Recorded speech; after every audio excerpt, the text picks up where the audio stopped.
मेरा नाम अभिषेक बारेट है और इस वक्त आप मुझे धमचिक.com पर देख रहे हैं। उम्मीद है कि आपने नई आई फिल्म द कश्मीर फाइल्स को देख लिया होगा। फिल्म द कश्मीर फाइल्स से चर्चा में आए खूंखार आतंकवादी बिट्टा कराटे का इन दिनों एक पुराना इंटरव्यू वायरल हो रहा है। ये फिल्म का वो किरदार है जो असली है, बस उसका नाम असली नहीं है। फिल्म में बिट्टा कराटे का असली नाम फारूक अहमद डार है। फारूक अहमद डार उर्फ बिट्टा कराटे उस इंटरव्यू में बेहिचक बता रहा है कि उस पर भारत से कश्मीर की आज़ादी का पागलपन कुछ इस तरह सवार हो गया था कि उसने कश्मीरी पंडितों की हत्याएं करते वक्त एक अलग सा मज़ा पाना शुरू कर दिया था। शुरू में जब वो कुछ हत्याएं कर रहा था तो उसे कुछ अजीब सा लगा, पर उसके बाद उसे पंडितों की हत्या में आनंद आने लगा। वो हदें पार करने के लिए भी तैयार था। दरअसल बिट्टा कराटे का ये असली इंटरव्यू यूट्यूब पर भी मौजूद है। एक सवाल के जवाब में बिट्टा कहता है कि अगर उसे अपनी माँ और भाई के कत्ल का हुक्म भी अगर मिलता तो वो अपने माँ और भाई की हत्या भी कर देता। बिट्टा इस इंटरव्यू में बताता है कि उसने सबसे पहले एक कश्मीरी पंडित सतीश की हत्या की, जिसका नाम सतीश पंडित था। इस इंटरव्यू में वो बताता है कि उसने 22 साल के कश्मीरी पंडित सतीश टिक्कू को मौत के घाट उतारा। बिट्टा कराटे बताता है कि मुझे आदेश मिला था और मैंने सतीश को मार दिया। कश्मीरी पत्रकार राहुल पंडित के मुताबिक बिट्टा ने 22 वर्षीय उस कश्मीरी पंडित को 8 फरवरी 1990 को मारा था। बिट्टा सुबह 8 बजे ही सतीश के घर पहुंचा और दरवाज़ा खटखटाया। सतीश की बड़ी बहन ने दरवाज़ा खोला तो बिट्टा ने उससे पूछा कि सतीश कहाँ है। बहन को इसमें कुछ आशंका हुई तो उसने झूठ बोल दिया कि सतीश घर पर नहीं है। जब सतीश अपने पिता की दवा की दुकान जा रहा था तभी उसका इंतज़ार कर रहे बिट्टा ने उस पर गोली चला दी। इस हत्या के समय वहां मौजूद लोगों ने सतीश के पिता को इस बारे में बताया कि बिट्टा ने पहली गोली सतीश के मुंह पर चलाई जो उसके जबड़े को तोड़कर बाहर निकल गई, और जब सतीश नीचे गिर गया तब भी बिट्टा ने उस पर कई राउंड फायर किए। वो अपने साथ एक पिस्टल हमेशा रखा करता था। इस घटना के बारे में सतीश टिक्कू के पिता बताते हैं कि बिट्टा कई बार सतीश के स्कूटर पर साथ साथ इधर उधर घूमा करता था और उसके साथ दोस्ताना रिश्ता रखता था, पर इसके बावजूद बिट्टा और फारूक अहमद डार ने दोस्ती में अपने ही दोस्त को धोखा दिया और कट्टरपंथ की राह में सतीश की हत्या कर दी, जिसका उसे कोई मलाल नहीं था, न ही उसके हाथ कांपे। बिट्टा से जब उस इंटरव्यू में पूछा गया कि उसने ये कट्टरपंथी कदम क्यों उठाया तो उसने कहा कि कश्मीरियों के स्थानीय प्रशासन ने मुसलमानों पर बहुत जुल्म किया और उसी से प्रेरित होकर उसने घोर कट्टरपंथी रास्ता अख्तियार किया।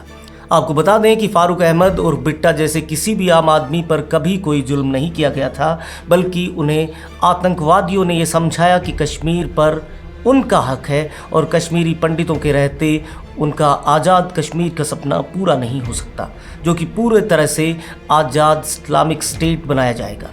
पर उसके लिए आम कश्मीरी पंडितों को मारा जाए, लूटा जाए और उन्हें इस राज्य से बाहर निकाल दिया जाए। इस इंटरव्यू में फारूक अहमद डार उर्फ बिट्टा कराटे बताता है कि कश्मीर लिबरेशन फ्रंट KLF का एरिया कमांडर इशफाक मजीद वानी उसे पाकिस्तान अधिकृत कश्मीर ले गया, जहां उसकी 32 दिन तक आतंक की ट्रेनिंग करवाई गई।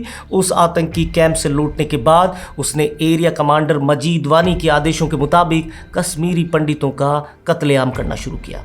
उसने बताया कि आम लोगों को मारने के लिए वो हमेशा पिस्टल का इस्तेमाल करता था, जबकि AK-47 से वो भारतीय सैन्य बलों पर हमले किया करता था। बाद में बिट्टा को ये भी लगा कि उसे कट्टरपंथियों और आतंकवादियों ने गुमराह करके ये सब करवाया है, क्योंकि वो इसी इंटरव्यू में आगे बताता है कि उसे पाकिस्तान से बदले में धोखा मिला, क्योंकि पहले ट्रेनिंग के दौरान उसे बताया गया था कि आतंकवादी पहले कश्मीर में विद्रोह करके उसे अंदर से कमज़ोर करेंगे, फिर पाकिस्तान कश्मीर पर हमला करके उसे आज़ाद करवा लेगा। लेकिन ऐसा कभी नहीं हुआ, बल्कि वो गुमराह जरूर हो गया। उसने कहा कि गोली बारूद और खून खराबे से सरकार को झुका पाना नामुमकिन है, इसलिए आतंकियों को समर्पण करके सरकार से बात करनी चाहिए। बिट्टा ने कहा कि वैसे भी आतंकवादी कश्मीरी लड़कियों का बलात्कार कर रहे थे और बंदूक की नोक पर वसूली कर रहे थे। बिट्टा से जब पूछा गया कि उसे कौन सी सज़ा हो सकती है तो उसने कहा कि उसे उसकी हैवानियत की वजह से उम्र कैद या फांसी हो सकती है। जब उससे पूछा गया कि क्या ज़्यादा चांस है तो उसने कहा मेरे हिसाब से मुझे फांसी होगी, जो मुझे मंजूर है। बिट्टा कराटे बड़े ही निर्मम तरीके से लोगों को मारता था। वो बिना नकाब पहने ही सड़कों पर निकल जाता था और पिस्टल से लोगों को मौत के घाट उतारता था। इसमें सबसे बड़ी बात कि कई हत्याओं के इस आरोपी को फांसी की सजा का डर रहा, लेकिन बाद में वो जमानत पर रिहा हो गया। उसके खिलाफ कोई ठोस सबूत नहीं मिल पाए। इसके बाद 1990 में कश्मीरी पंडितों के नरसंहार के बाद बिट्टा कराटे राजनीति में आ जाता है। इंटरव्यू में बिट्टा कराटे ने नरसंहार को लेकर सारे आरोप उस इंटरव्यू में कबूले, लेकिन बाद में वो इनसे पलट गया। बिट्टा को सबसे पहले जून 1990 में गिरफ्तार किया गया था।